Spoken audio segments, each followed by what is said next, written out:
አባቶቻችን እንደዚያ ነበሩ። እንደው ጠላትም ይከበራል። ድሮ እንደው ሊቃውንት ሲተረጉሙ ምን ብለው ይናገራሉ? መምህሮቻችን ሲተረጉሙ በጉባኤ ቤት የተማረ ሰውና መንፈሳዊ ሰው እንኳን ፍቅር ጠብ ያውቃል ይላል። ምን ያውቃል? ጠብ ያውቃል። ለምን ነው ጠብ የሚያውቀው? እናንተ ጸብ ብላችሁታል። እሺ ጠብ ጥሩ ነው፣ ግዝ ነው ጸብ። ጠብን ያውቃል፣ ጸብን ያውቃል ሰው ሲጣላ የተማረና መንፈሳዊ ሰው። ለምን? ያኛው ሰው ቢጣላው እግዚአብሔር እንደሚፈርድበት ስለሚያውቅ ተጣልቻለሁ ብሎ ምስጢሩን አያባክንም። ይሄ ተመልከቱ፣ እግዚአብሔርን ይፈራልና ሰው ደካማ እንደሆነ ያውቃልና ማለት ነው። ጠላት እንኳን ይከበራል። አይሁድ ግን ካደረሱበት መከራ ሁሉ ንቀታቸው ያስደንቃል። በአምላክ ላይ ዓለምን በደሙ ያነጻውን አምላክ ምራቅ መትፋት ፈጽሞ ካደረሱበት መከራ ሁሉ በጣም ጭንቁ ምራቅ መትፈታቸው። እንዴት ምራቅ ይተፋበታል? ሰቅለውስ ቢተውት ምን አለ? ግን ንቀታቸውን ፈጸሙበት። የመጨረሻውን የውርደት ስራም አደረጉ። የሚደንቀኝ ግን በሱ ላይ የደረሰው አድን ብሎ ነው። የሚደንቀኝ ምን የሚለው ነው?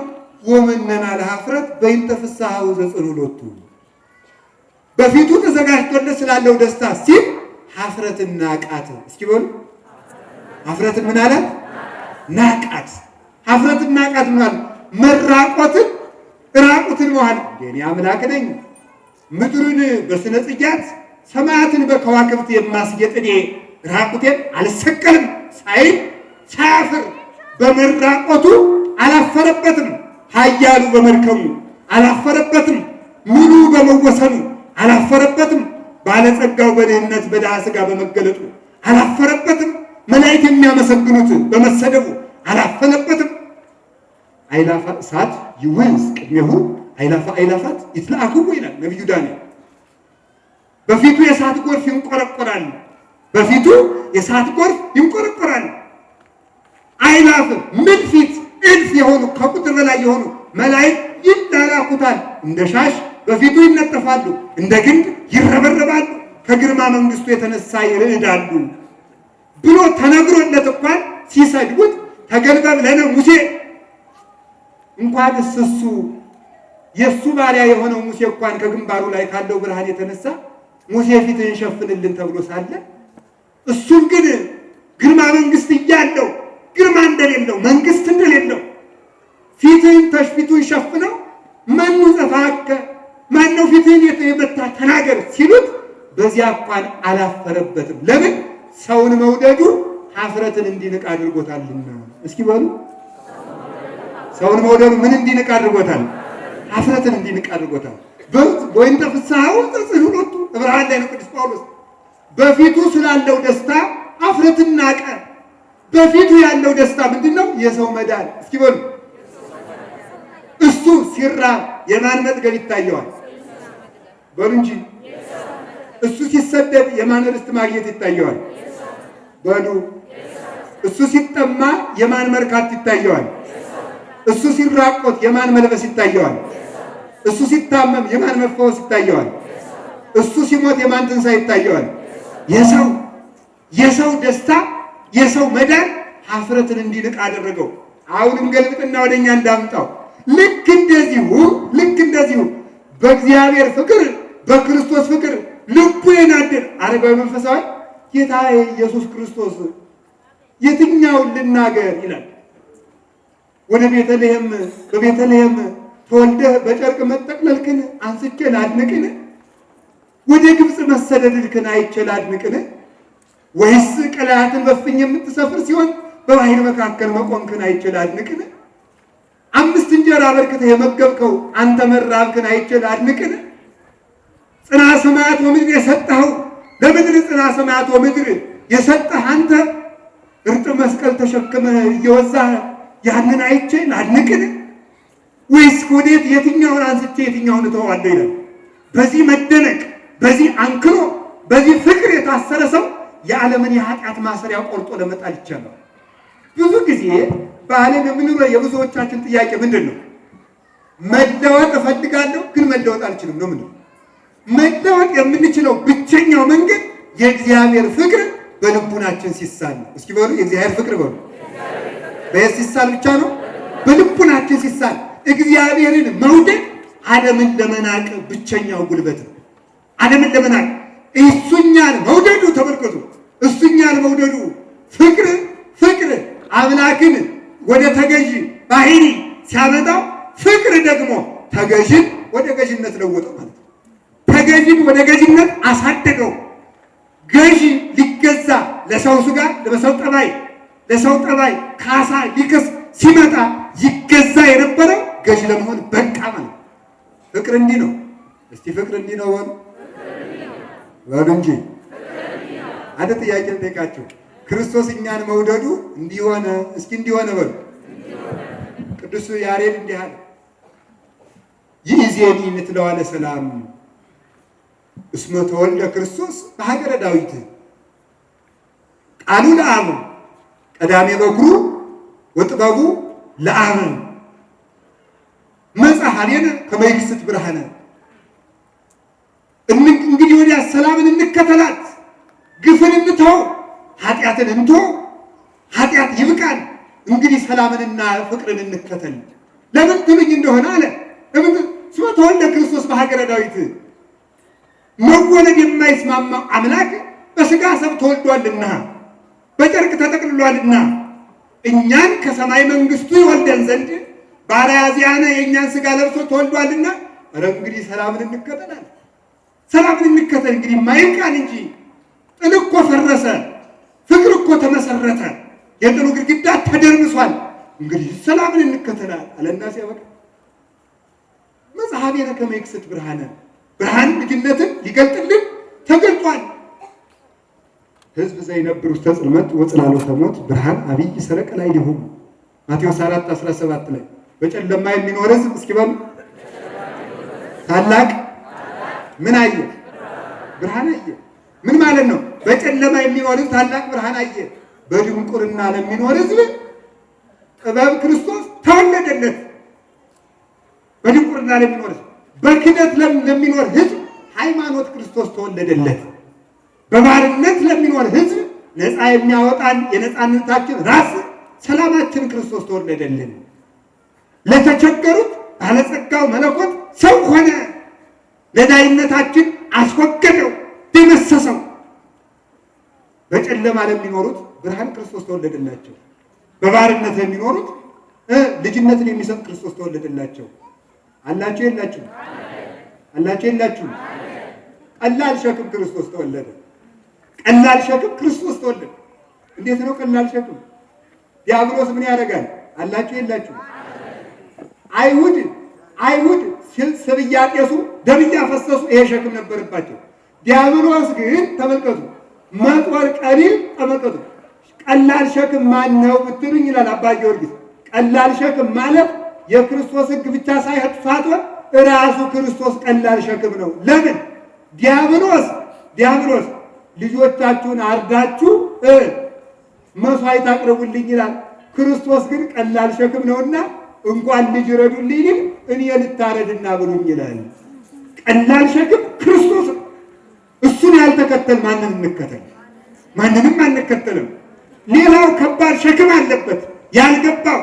አሁን ክርስቲያኖችን ቢያርዱ ቢጨፈጭፉ ሕሊናቸው በከባድ ሸክም የተያዘ ነው። የኛ ግን አምላካችን መድኃኔዓለም ኢየሱስ ክርስቶስ ቢመለሱ የነሱም አምላካቸው ክርስቶስ ሸክም የሚያከብድ ሳይሆን አብሉኝ የሚል ሳይሆን ብሉኝ የሚል፣ አጠጡኝ የሚል ሳይሆን ጠጡኝ የሚል፣ አልብሱኝ የሚል ሳይሆን ልበሱኝ የሚል ቀላል ሸክም ክርስቶስ ነው። ይሄ ተወልዷልና እንግዲህ ሰላምን እንተዋ ካለ በኋላ እንከተላት አለና ቅዱስ ያሬድ። አላችሁ የላችሁ? ሰብ ዘይከውን ሁሉ እንኳን ዘይንብል ኃጢአት ባይት ከኃጢአት ብቻ በስተቀር ሰው የሚሆነውን ሁሉ ሆነ። እስኪ ብሎ አንድ ጊዜ በሉ። ኃጢአት ብቻ በስተቀር ሰው የሚሆነውን ሁሉ ሆነ። ተመልክቱ። እንዴት ብሎ ስንለው አስቀድሞ ምንላ ተመልክቱ። እስመ ተወልደ ክርስቶስ በሀገረ ዳዊት አናይስዮ አበሳነ። በደላችን ትቶ ኃጢአታችን ትቶ ንቆ አጥቅቶ መበደላችን ትቶት እሱ ሰው ሆኗልና ምን ሆነ? ሰው መሆን ብቻ አልበቃውም። የሰው ስጋ ለብሶ እኮ ወዲያው ቢያርግ እኮ የእኛን ስጋ ለብሶ በሉ ምሬያቸዋለሁ ብሎ ቢሄድ እኮ ባልደነቀን ነበር። ሰው የሚሆነውን ሁሉ ሆነ። መራብንም መጠማትንም መቸገርንም ሁሉንም አደረገ። ሳይችል ቢያደርገው ባልደነቀን። ሁሉን የሚችል አምላክ ተቸግሮ ማየት ግን ድንቅ ነው። ደግሞ ለዚያም ባለጸግነቱ ሳይለወጥ ወደ ድህነት ሳያንስ ባለጸግነቱ እንዳለ በሪና አብ እንዳለ በስሉጥ ስልጣኑ እንዳለ በኃይለ መንግስቱ በጽና መለኮቱ እንዳለ ይሄን ሁሉ ሆነ። ይሄን ሁሉ ያደረገው ምንድነው? ፍቅር ይሄን ሁሉ አደረገው። እስኪ በሉ እንደገና በሉ ፍቅር ይሄን ሁሉ እያየ እናንተን ክርስቶስን መውደዳችሁ ምን አደረጋችሁ? በሉ እንጂ ክርስቶስ እኛን መውደዱ እንዲህ አደረገው። እኛ ክርስቶስን መውደዳችን ምን አደረገ? ወዳም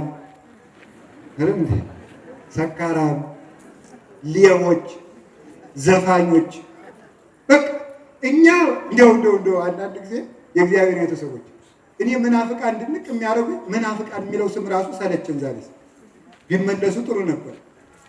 ድንቅ የሚያደርገው በክርስቶስ ስም መትጋት ነው። መስነፍ ነው የሚቻለው። አቤት ተመልከቱ። ጌታ ምን አለኛል? ይወደናል አይወደንም? ወዶልንሳ ወተንድን በሉ እንጂ ደግሞ እነሱን ደህና አሁን ክርስቶስን ተወዱታላችሁ? አዎ። ምን አደረጋችሁለት? እሱ ስለ ጾሞልን እንበላለን። እንደው አይደርስ ክርስቶስ እኛን ወዶን ሞተ፣ እኛ እሱን ወደን እንብላ አይደል? እንግዲህ ፍቅር ማለት እንደዚህ ነው። አይጅልነትም አምላክ አይጅልነት። ልብ ማጣት ከዚህ በላይ አይምሮ ማጣት አለ። የፍቅር ብድራት እኮ አለብን። የፍቅር ብድራት አለን። አስተካክለን ባንከፍል እንኳን ቢያንስ ፍቅራችንን እንገልጣለን። ተራብክን ጌታዬ እኔ ራበኝ መራብስ ለእኔ ለትቢያው ብለን ተርበን መራቡን ለእኛ ሲል የመራቡን ፍቅር እንገልጠዋለን። ፍቅሩን የምናሳይበት ምልክታችን ነው። ክርስቶስ እኛን መውደዱ የደረሰበትን ችግር ሁሉ እንዲንቅ እንዳደረገው ክርስቲያን ክርስቶስን መውደዱ መከራን እንዲንቅ ያደርገዋል። እስኪ መከራን እንዲንቅ በሉ። አቤት። ስለዚህ ሰው ዝንጉ ይሆናል። ክርስቶስን ሲወድ ምን ይሆናል? ዝንጉ በሉ እንጂ ምንድን ነው የሚዘነጋ? ዓለምን። ሌላስ በሉ ኃጢአት። ሌላስ አንድ የረሳችሁታል። ሌላ የምንዘነጋው ምንድን ነው? አንድ ነገር አለ። ክርስቶስን ስም መከራን። እስቲ መከራን በሉ እንጂ መከራው እንዳይታወቀን የምናወቅ ደርገው በምንድን ነው? በጽና ክርስቶስ በፍቅረ ክርስቶስ ስንነድ ምንም የማይታወቀን እንሆናለን። አሁን ለምሳሌ ቅዱስ ቂርቆስን ስናስታውስ በሁለት ብረት የጋመ ብረት ነው። እሳት ውስጥ በገባ ቀይ እስኪሆን ድረስ በቀላ ብረት በሁለት የአፍንጫው ቀዳዳ፣ በሁለት አይኖቹ፣ ሁለት ደግሞ በሁለት ጆሮዎቹ፣ አንድ በአንደበቱ። ይህንን ሲሉበት ምን እንደሚል ታውቃላችሁ? ቃል ለጉሮሮ የጣፋጭ ነው። ጀምሱ ድቅ የጋመ እሳትን የሚያቃጥል ብረትን ያስረሳ ፍቅረ ክርስቶስ ነው። እስኪ ፍቅረ ክርስቶስ በሉ። አሁን ደግሞ ያ ፍቅር ብቻ ስላለን እንኳንስ ሰይፍን እንታገስ፣ ባለትዳሩ ሚስቱን መታገስ ያቃተው፣ ሴቱ ባሉን መታገስ ያቃተው ይኸው ዝም ብለን እንደ ህፃናት የሚጣሉበትን የምታዩት እንዲሁ እጹብ ድንቅ እኮ ነው። እጹብ ድንቅ ነው። እናቱ የወርቅ ቀለበት ሰጥታው በእናቱ ወርቅ ቀለበት የሚጫወት ህፃን ሰው አገዳ ሲያኝክ ካየ ወርቁን ጥሎ አገዳ ካልሰጣችሁ ብሎ ያለቅሳል። የእኛ ነገር እንደዚያ ነው። በተሰጠን ወርቅ ሳንደሰት ባጣነው ሳር እያዘንን እንኖራለን። የተሰጠን ወርቅ እኮ ብዙ ነው። ልጅነታችን ወርቅ፣ ወንጌላችን ወርቅ፣ ሃይማኖታችን ወርቅ፣ ክህነታችን ወርቅ፣ መስዋዕታችን ወርቅ፣ ድንግል ማርያም እናታችን ወርቅ፣ ቤተ ክርስቲያናችን ወርቅ፣ ራሱ ክርስቶስ ወርቅ ነው። ኧረ ወርቃችን ብዙ ነው ብናውቅበት። አባ ብታውቅባት ገረገራም አልድባናት አልሆነ። ሰምታችኋል። ስለማይገባችሁ እንቶ ከቃሉ ጋር ናችሁ። እግዚአብሔር ከሁላችን ጋር ይሁን። ርዕሳችሁ ምንድን ነው? ለዚህ ስንፍና ያብቃል። ያቺ ስንፍና ምንድን ናት? የእግዚአብሔር ፍቅር ናት። እስቲ የእግዚአብሔር ፍቅር በሉ። የእግዚአብሔር ፍቅር ናት። ስለዚህ ምን አለ? እስመ አብዳኒሁ ለዚህ ዓለም ሐረየ እግዚአብሔር የዚህን ዓለም ሞኝ ነገር መረጠ። እስኪ በሉ እግዚአብሔር የዚህን ዓለም ሞኝ ነገር መረጠ። አዲያ ይሄ ምን ይላል? ለዚህ ስንፍና ያብቃን አምላክ እስቲ ያብቃን በሉ እና እጅሮች ምን ይላሉ? እንዴ አምላክ ዝቅ ይላል እንዴ? አምላክ ይወለዳል እንዴ? አምላክ ይደክማል ይላል። ዓለም እንደ ሞኝነት የሚቆጥረው ክርስቶስ ጥበብ አድርጎ አድኖበታል። ዓለም እንደ ሞኝነት ይቆጥረዋል። ክርስትና ለብዙ ሰው ያልተገለጠለት የእግዚአብሔር ጥበብ ለሰው ሞኝነት ስለሆነ ነው። የዓለም ጥበብ በእግዚአብሔር ዘንድ ሞኝነት ነው። የሰው ሞኝነት በእግዚአብሔር ዘንድ ሰው ሞኝ ያለው በእግዚአብሔር ዘንድ ጥበብ ነው። ሰው ጥበብ ነው ያለው በእግዚአብሔር ዘንድ ሞኝነት ነው። ምንጊዜም በዚህ ምክንያት ዓለም ጀርባ ጀርባውን ትሄዳለች፣ ከክርስቶስ ጋር ሳትገናኝ ትሄዳለች። እንዲህ ከመሆን ይሰውረን እግዚአብሔር። በስንፍናው ዲያብሎስ አዳምን ባጠፋበት ስንፍና እንዲያው በእውነት ዲያብሎስን ደግሞ ምን አግገባ እንዲህ አድርጎ እንጂ ደግሞ ለዲያብሎስ ሌላ ጥበብ ሊፈጥርለት ነው ክርስቶስ። ዲያብሎስን ክርስቶስ ያሸነፈው ራሱ በመጣበት ጥበብ ነው። እባብን ልብስ አድርጎ መጥቶ ሔዋንን ቢያሳስት ስጋን ልብስ አድርጎ መጥቶ ዲያብሎስን ቀጠቀጠው። ስለዚህ በዲያብሎስ እሱ አዳምን ሰነፍ አድርግበታለሁ ባለ በዚያው ስንፍና ክርስቶስ ጥበብ አድርጎ በመንፈሳዊ ጥበብ ዲያብሎስን አሸንፎታል። ይህች ጥበብ ክርስቲያኖችን ታኖራቸዋለች። አላችሁ የላችሁ?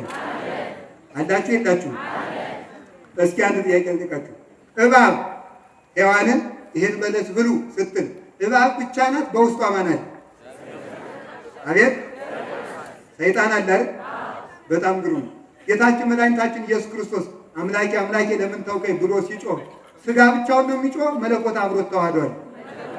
እንዲያውስ መለኮትና ስጋ ብሎ መነጣጠል ይቻላል? አይቻልም። ተመልከቱ። ይህ ጥበብ ለዓለም ስንፍናው ነው። እስከ ዓለም ክርስቶስን አያውቀውም ሰው እስከ ፍጻሜ ነገር። ክርስቲያኖች ግን አውቀውት ይኖራሉ። የክርስቶስ ጥበብ ለስንፍና ሆኖባቸው ያልተሰናከሉ እነዚህ ንዑዳን ክቡራን ስለሚባሉ እሱ ምን አለ? በእኔ ያልተሰናከለ ብፁዕ ነው። እስኪ በሉ በእኔ ያልተሰናከለ ምንድን ነው? ጥበቤ ሳይገባው ቀርቶ ስንፍናው ነው። አምላክ ከሆነ ለምን ደከመ? አምላክ ከሆነ ለምን ተጠማ? አምላክ ከሆነ ለምን ተወሰነ? አምላክ ከሆነ ለምን ጠየቀ? አምላክ ከሆነ ለምን ተሰደደ? አምላክ ከሆነ ለምን አንቀላፋ? ሳይል ለጥበብ ያደረኩትን እንደ ስንፍና ሳይቆጥር ጌትነቴን አይቶ በዓይን መንፈሳዊ አይቶ በተመስጦ ልቡናዊ አድጎ ልቡናዊ ጌትነቴን ተረድቶ ያደገ ሰው እሱ ክቡር ነው።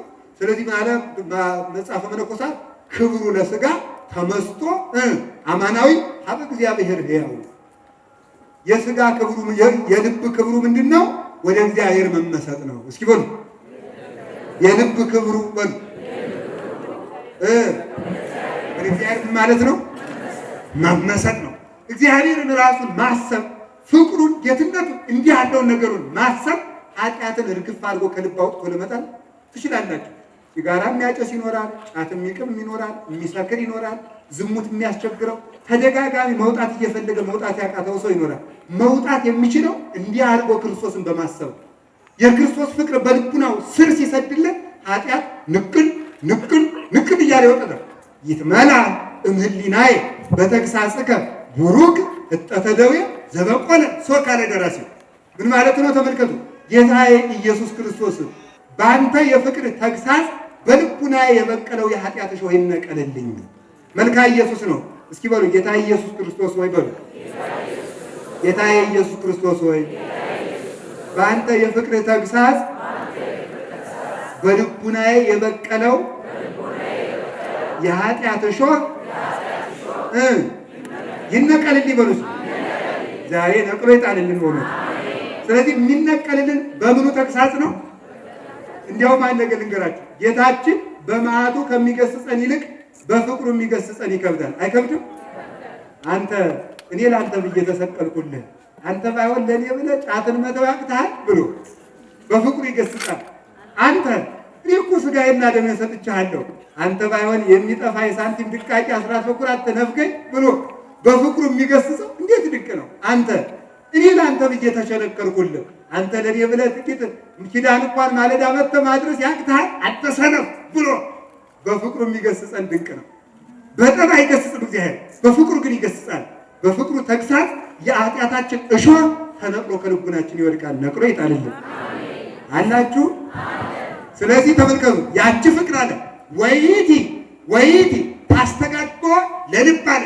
ይቺ ክርስቶስን መውደድ ልብን ተሰበስበዋለች። እስኪ ተሰበስበዋለች ነው ታደርገዋለች። ችግር ያለ ሰው አለ በእውነቱ ማግባትም ያምረዋል፣ መመንኮስም ያምረዋል። መዝሙርም ጥሩ አድርጎ የሚዘምር ሲያይ ደግሞ ዘማሪ መሆን ይፈልጋል።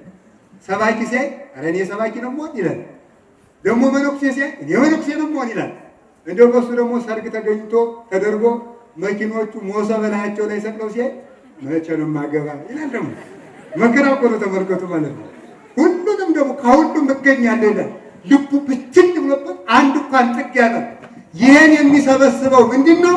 ክርስቶስን መውደድ። እስኪ በሉ ምን ማድረግ?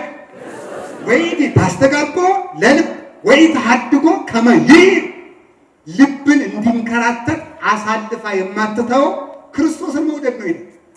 እድል አትሰጠውም። ልብ ይንከራተት ዘንድ ይዞር ዘንድ ይበተን ዘንድ እድል እንዳያገኝ የምትሰበስበው ልብ ናት፣ ፍቅር ናት። ለዚህ ምን አለ ተመልከቱ። አባቶች ምን ይላሉ? ልብን በእናት አህያ ሕዋሳትን በግልገል አህያ ይመስሏቸዋል። ግልገል አህያ አታውቁ? እናት አህያ ሳታውቁ? በጣም ጥሩ ነው ካወቃችሁ። እኔ ግን የምታውቋት አይመስለኝም። ልብን ምንድን ነው ያለው? እናት አህያ፣ ሕዋሳትን ግልገል አህያ። ስለዚህ ግልገሉ እንዳይሰበር ከፈለግ እናቲቱን ከሜዳ ላይ ነው ማሰር ይላል። እንዴት አድርጎ? አህያይቱን እናቲቱን ወስደ ከገደሉ ጫፍ ካሰርካት ግልገሉ እጫወታለሁ ሲል የት ይገባል? ገደል ይገባል። እናቲቱ ከሜዳው ከመሃል ሜዳ ላይ ካለች ግልገሉ ዙሮ የጠባትን ጡት ሲጨርስ የት ይመጣል? ከእናቱ ይገኛል። ልብ በፍቅረ እግዚአብሔር ከታሰረ ዓይን ቢያይ አታመነዝር፣ እጅ ቢያገኝ አይሰርቅ፣ እግር ቢራመድ ወደ ክፉ አይሮጥም። ሕዋሳትህን የምትሰበስበው ልብህን ስትሰበስብ ነው። አንዳንድ ጊዜ ከኃጢአት ጋር ታግለን ማሸነፍ የሚያቅተን ለምንድን ነው? ኃጢአቱን ከልብ ከመታገል ይልቅ ከእጃችን መታገልም ስለምፈልግ ነው። አንዳንድ ጊዜ አንዳንድ ሰው ሞኝ ነው። ሰማላችሁ? እኔ እንግዲህ በኃጢአት እየተሸነፍኩ ያለው በሞባይል ፊልም እያየሁ ስለሆነ ይልና ሞባይሉን በድንጋይ ቀጥሎ ይጥለዋል። አንድ ስብከት ይሰማል። ጅልነት ይባላል። ጅልነት መጀመር ያለበት ከግልገሉ ነው ከእናቲቱ ነው? በሉ እንጂ ከእናቲቱ ነው የሚጀመር፣ ከልብ ነው የሚጀመር። መጀመሪያ ልብህን በቃለ እግዚአብሔር አቅራው። ዝም ብለህ ስማ። ኃጢአቱን እንዳያስከውን ቢሆን ስማ፣ አዳም። ከዚያ በኋላ የተጠረገ የጠራ ከዚያ በኋላ ተመልከቱ። ቃሉ ራሱ ቃለ እግዚአብሔር ይመትር ነደ እሳት፣ ቃለ እግዚአብሔር ያለቀልቆ ለገዳም፣ ቃለ እግዚአብሔር በረሃውን ያናውጠዋል ይላል። ተራራውን ይንደዋል፣ ጎጻጉጹን ይጠርገዋል፣ ጎርበጥባጣውን ይደለድለዋል፣ ጎደሉን ይሞላዋል፣ ያስተካክለዋል፣ እሾሁን ያቃጥለዋል። ተጠርጎ ንጹሕ ልብ መሆን መያዝ ይጀምራል። ማድረግ የሚቻለው ኃጢአቴን አሸንፌ ክርስቲያን ሆናለሁ አትበሉ። ኃጢአቱን እንደያዛችሁት የክርስቶስን ፍቅር ጀምሩ። ምን ማለት ነው? ኃጢአቱን ውደዱት ማለት ይመስላችኋል? ኃጢአቱ ውስጥ እንዳላችሁ ተመልከቱ። ሌሊት ተነስቼ ተመልከቱ። በዓላቴ ወበለያልዬ መኃልየ ሰሎሞን ነው። ሌሊት በምንጣፌ ላይ ነፍሴ የወደደችውን ፈለግኩት። እስኪ በሉ ሌሊት በምንጣፌ ላይ ነፍሴ የወደደችውን ምን አልኩት? ምንጣፍ ምን ማድረጊያ ነው? መተኛቻ ነው አይደለም እንዴ? የሚተኛው በምንጣፌ ላይ ማለት ምን ማለት ነው? አመኝታ ላይ እግዚአብሔርን ፈለግኩት ለማለት ነው አይደለም። ምን ማለት ነው? በምንጣፌ ላይ መኃልየ ሰሎሞን ላይ ነው ያለው። በምንጣፌ ላይ ነፍሴ የወደደችውን ፈለግኩት ማለት ከነ ኃጢአቴ ያለውም ቢሆን አምላኬን እፈልገዋለሁ። ከነ ኃጢአት በኃጢአቴ ስንፍና አልጋ ላይ እንደተዘፈኩ እንደወደቅኩም ቢሆን ክርስቶስን እፈልገዋለሁ። ጠንክሮ ነፍሴ የወደደችውን አላያችሁ እላለሁ። ቤትም እየዞረች አይታችኋታል።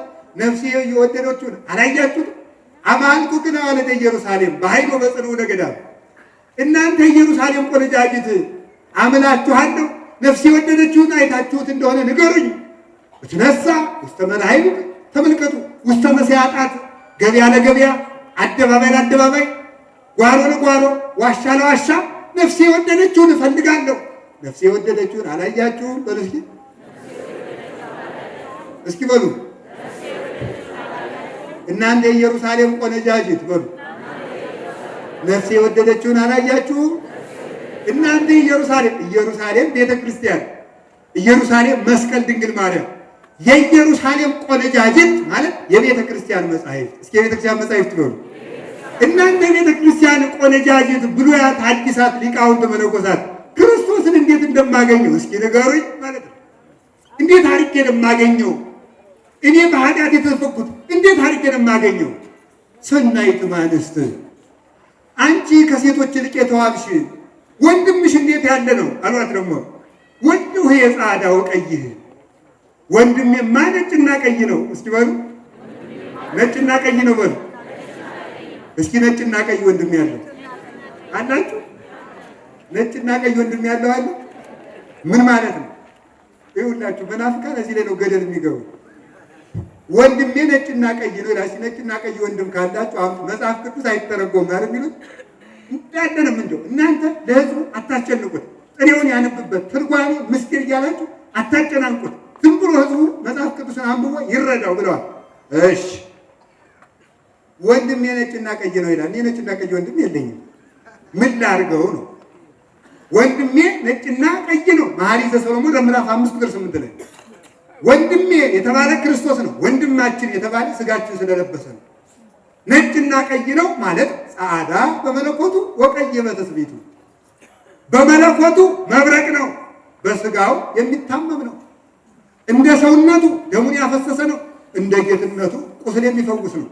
ትሑት ዘይሐምም ልዑል ዘይትነገር ይላል ዲዮናስዮስ። የማይመረመር ምጡቅ ነው፣ የሚታመም ትሑት ነው። የሚታመም ትሑት ነው። ወንድሜማ እንዲህ አለ ነው ብላ መለሰችለት። እንዲያ ብለው ሲሏት እዚያ በኋላ ምናል ንስቲተ አሊፌ እምኔሆሙ ረከብኩ ዘአፍቀረት ነፍሴ፣ ከእነሱ ጥቂት እልፍ ብዬ ነፍሴ የወደደችውን አገኘሁት። እስኪ በሉ ነፍሴ የወደደችውን አገኘሁት። ታግሰን ነፍሳችን የወደደችውን ክርስቶስን ለማግኘት ያብቃል። ዓለምን መዘንጋት የሚቻለው በዚህ መልኩ ነው። ክርስቶስን የክርስቶስን ውበት በልቡና ስሎ በማየት ለልብ በማሳየት መዘንጋት ይገኛል። ስለዚህ ነፍሱ ትዘነጋለች። ስጋው ነፍሱ እንዳይሽከረከር ወስና ገታ የምታኖርለት ይችላል። ለምን ካልከኝ ይቀጥላል። ማሪሳል እንዲህ ይላል አላችሁ የላችሁ እስመ ኃይለ መንፈስ ይሄይን እምህማማተ ስጋ ምን አለ? ሀልዮ ጸጋ ሀልዮ ኃጢአትን ይነቅላልና በሉ ሀልዮ ጸጋ ሀልዮ ኃጢአትን ምን ያደርጋል? ይነቅላል። እንደገና ሀልዮ ጸጋ ሀልዮ ኃጢአትን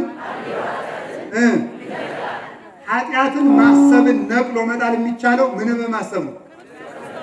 ጸጋን በማሰብ። እስኪ በሉ ጸጋን ማሰብ የሚቻለው ማንን በመውደድ ነው? እግዚአብሔርን በመውደድ ነው። ጸጋውን አሁን ተመልከቱ። መነኩሴ የምንኩስናን ጸጋ ቢያውቀው ምንኩስናውን በዝሙት ሊጥለው ይችላል? በነገራችሁ ላይ ማለት እንደውና ለእናንተ ብቻ ተናግሬ ከምቀር ስለ ምንኩስናም ጥቂት ብናገር አይከፋችሁም? ይከፋችኋል? ይከፋችሁም እናገራለሁ። ምንድን ነው የማንኛውም ሰው ነፍስ ስትሞት ስትሄድ ብትጸድቅም እንኳን መንገድ ላይ ትደነግጣለች። የመነኩሴ ነፍስ ግን መንገድ ላይ አትደነግጥ። ለምን ሲባል በምንኩስናዋ ክንፈ ጸጋ በጥፊ የመተቻቸው አጋንንትን ትሄዳለች። መጽደቁን ዝክር ዘክሮ መጽደቅ ይቻላል። መነኮሳት ግን አጋንንትን እየጸፏቸው እየረገጧቸው ይሄዳሉ። ለምን? በዚህ ዓለም ክርስቶስን መስለው ኑረዋልና፣ በፍጹም መስለውታልና። ተመልከቱ፣ አትርፈው ከሕግ በላይ የሰሩ ናቸው። ምን ይላሉ አባቶቻችን? እንደ ቁም ነገረኛ ልጅ ይላሉ። ለነገሩ ቁም ነገረኛ ልጅ አታውቁም፣ ቁም ነገረኛ ስላልሆናችሁ።